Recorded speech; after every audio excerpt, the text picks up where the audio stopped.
I'm not wearing any pants. And the reason I can do that is because I live by myself. Sure, the dog also lives here, but he's not wearing any pants either. And yes, that's a very reductive way of looking at this, because there are 1,000 other things that are more fulfilling about being by yourself. Some of them are not even related to trouser wear.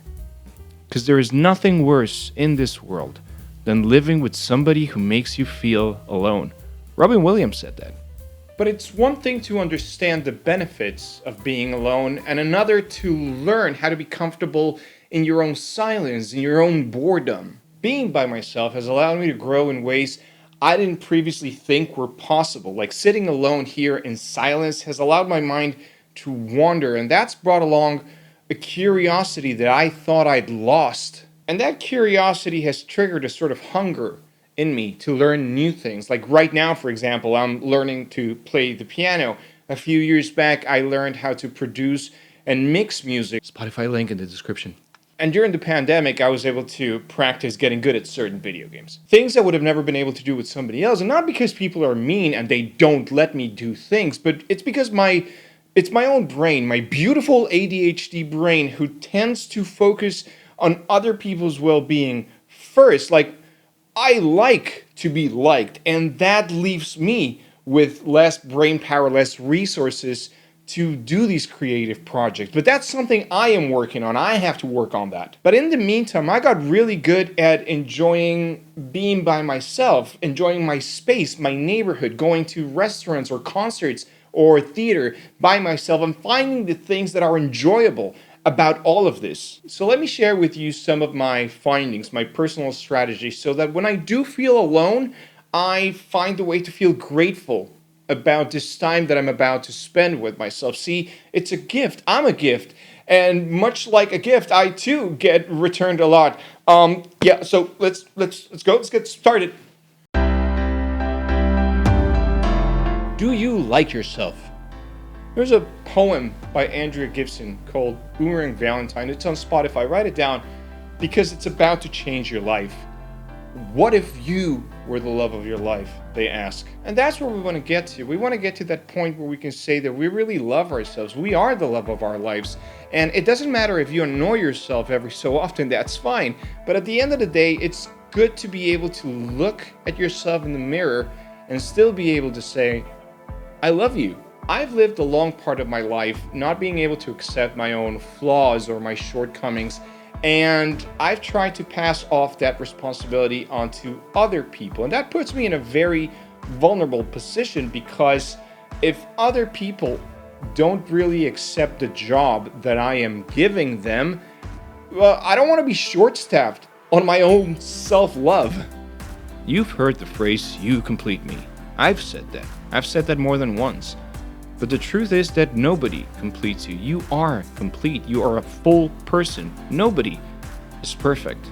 Perfection is subjective anyway. What's perfect for one person is going to be a complete deal breaker for somebody else. So part of not knowing how to be by yourself comes from looking for that self-acceptance outside, in our parents, in our partner, in our friend group. And that self-love has to come from within. And I know it sounds cliched, but it's true. You have to learn how to love yourself first. Now, a quick hack that I use for this is that I use two words, and I learned this on a Calvin and Hobbes comic strip years ago. But whenever you're doing something and somebody doesn't want to do that, or something's not enjoying a thing that you're doing, just say, so what? Somebody doesn't approve of your career path. So what? Somebody doesn't enjoy that same passion that you have for Star Wars, or hell, Twilight for that matter. So what? All of your friends are busy and they can't come hiking with you. So what? Do it yourself. Go yourself. Do it for you. Don't do it so that you're accepted into a group. You cannot outsource self-love.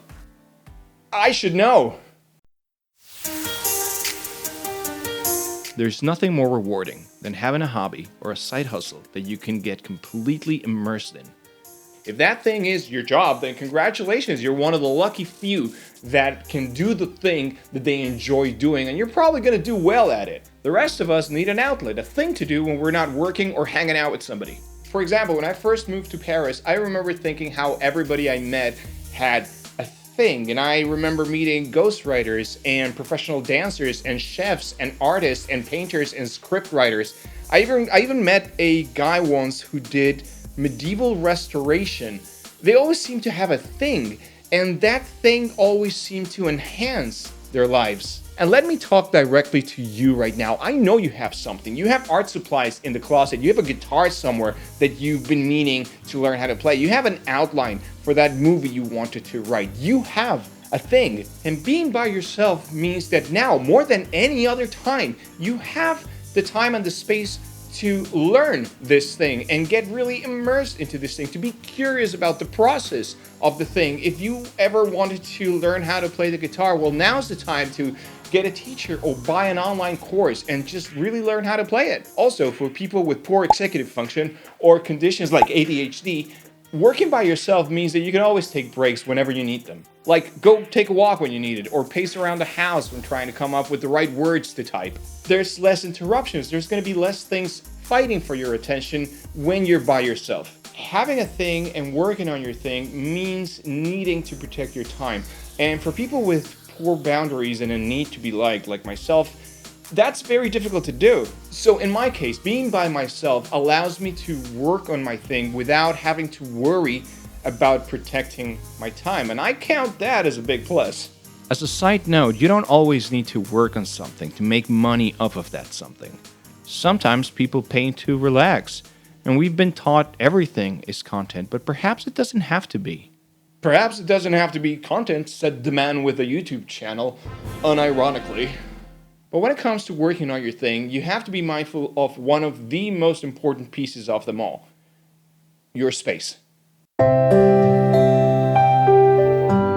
I love my flat. It's small and there's no elevator, and the daycare across the street is a little noisy, but I love it here. And the reason is very simple. I love my apartment because I've curated my space. I've turned it into a shelter for when I need to recharge or focus or stare at the ceiling. There's nothing on the ceiling for now, but my couch is very comfortable, so I can do this for a long time. So I have my working area, and I have a piano there that I want to learn how to play, and I've got my music tools, and I've got my notebooks. Everything is here.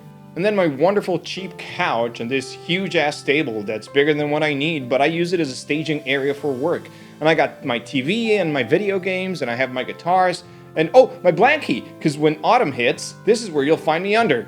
And I spent a good amount of money on a good mattress and good pillows, so I do wake up feeling rested. And I guess what I'm saying is it's fun for me to stay home. It's refreshing. My favorite snacks are here, my dog is here, and I can whistle while I work and nobody gets mad at me. Turns out, people in co-working spaces don't really like that.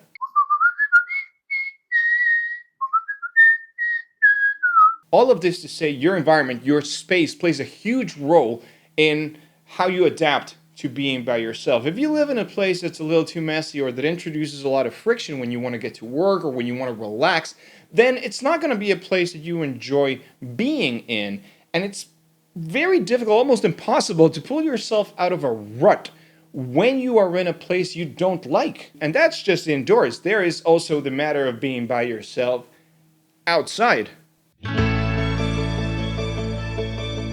There are a lot of things out there that you're probably thinking are best done with a friend or a partner, such as going to the movies or cooking dinner with somebody or going to a restaurant.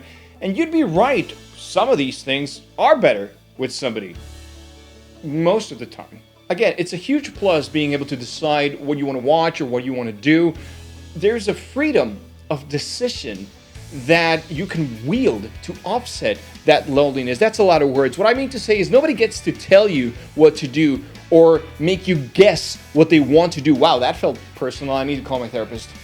For example, I used to be a huge Marvel nerd, and when I started living by myself, Marvel didn't really look out for me, and they kept releasing movies in theaters. The nerve. I had no one to go see these movies with anymore, and they kept making them and publishing them. It was very disconcerting. So one day I forced myself to go. I reframed what a movie date was supposed to be. I was taking myself out. And again, this is not an indictment on other people. I have issues that I'm working through, but it was refreshing to, for once, watch the movie and not look out of the corner of my eye to see if the other person is enjoying their time as well. Now, this taught me a big lesson that I will talk about at the end of this video, so stick around. And listen, one of the greatest experiences I had watching a Marvel movie was when I saw Guardians 3 with my best friend in Chicago. And it was great, it was lovely. And then at the end of the movie, I could discuss the movie with her, and it's, 10/10 would do that again. But nowadays, if I don't have anybody to go to a movie with, I just take myself. And it's about training yourself to enjoy things because they're fun and not being sad because you did it by yourself. And that's going to teach you that some things are better with someone and other things are better by yourself. And that's a very personal conclusion, but once you reach that conclusion, a lot of stuff is going to click and you'll have access to a whole new world. You still need people though. I know. This video is called How to Be Alone, and I still mean it, but this section is more related to how long you can be by yourself and how much you can tolerate once you're actually with people. Now, you need to understand two things here. First, the need for human interaction is super important. And number two, your ability to detect how much of it you can take is also very important. What I mean by this is that you should have friends and you should go out with them and share experiences, but also when you feel tired, bored, or drained, then you should also be able to go home to your domain. Remember when we talked about perfecting your space? See, that's where you're going. It's not quite a place, it's your docking station. You're like a Roomba with complicated feelings. But the point of this is we do need people, we do need to be social. But we also need to start training our boundaries, recognize when it's time to go home or when it's better to not even leave the house. The idea is to begin removing the guilt you might feel from having to accept an invitation and then thinking you have to stay a little longer than you want to, just so that people won't think you're weird. Because let me tell you, that ship has sailed. So you got nothing to lose by admitting you want to go home. It's fine. Everybody understands. Everybody's tired too. All right, final thoughts. So I promised that I was going to talk about that lesson that I learned while watching a movie with somebody, hoping they were enjoying the movie as much as I was. And the truth is I learned to stop caring. Now, don't get me wrong, I love entertaining people and having dinner parties and watch parties. I like hanging out with people, but I no longer need the validation of someone enjoying what I enjoy to continue enjoying what I enjoy. If you like the movie we're watching, great, but if you don't, then I remembered that doesn't reduce the enjoyment I'm getting out of it. It doesn't mean it's lame, it doesn't mean I'm lame, and it doesn't mean that I can't watch it again at some point. I have to remember that I put it on for my enjoyment. Not everything is for everyone, and by that metric, not everyone is for everyone. So if you're already by yourself, then I'm happy for you. This is the best thing that's happening to you right now. You have this time to learn how to love you and your space and your hobbies. I've grown so much because of this and not in spite of this, you know? You want to get to that place where you tell people you have a great life, and if somebody else comes into it, they should add to it and not take away from it. And finally, if you're not by yourself, but you're surrounded by people that make you feel alone, then don't be afraid of being by yourself. There's hope. Being by yourself is not bad. I just spent the last 10 minutes trying to tell you that it's actually really good. You can make it work. It's fun. You can learn how to make cookies from scratch. You can watch every Disney movie in alphabetical order. You can whistle while you work. Wouldn't that be a release?